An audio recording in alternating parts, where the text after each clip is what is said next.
In this video, I'll show the changes for Overgrowth Alpha 153, which you can try if you've pre-ordered. The first new feature this week is split screen support. This is enabled automatically if you create two players and enter gameplay mode, so the keyboard player controls the screen on the left, and the controller player controls the screen on the right. I'm actually trying to control both at the same time for this video. The characters use the same team logic as always, so if you play as friendly characters, you won't target each other, but can work together against enemies. If you play as enemy characters, then you can fight against each other.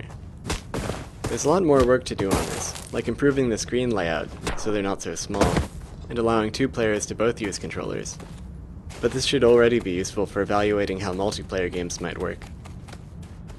Last week I got some bug reports that I couldn't track down without more information, so I started working on some tools to help with reporting problems.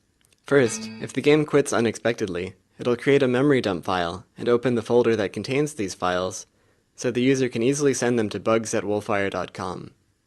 Second, there's now a log file in the right directory that contains information about how each session went, along with the text of any error messages that popped up. Finally, I'm starting to add the Angel script call stack to error messages that appear during script calls, so it should be a lot easier to track these down.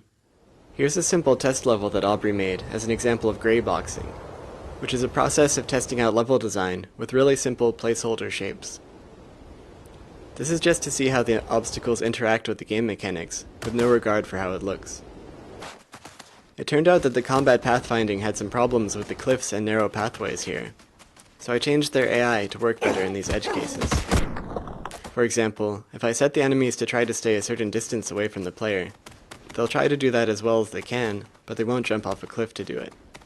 This test level isn't in the alpha yet, but the new pathfinding is. That's it for this week.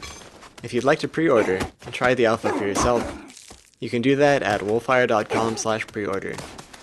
If you'd like to hear about development news as soon as it happens, you can follow me on Twitter @wolfire.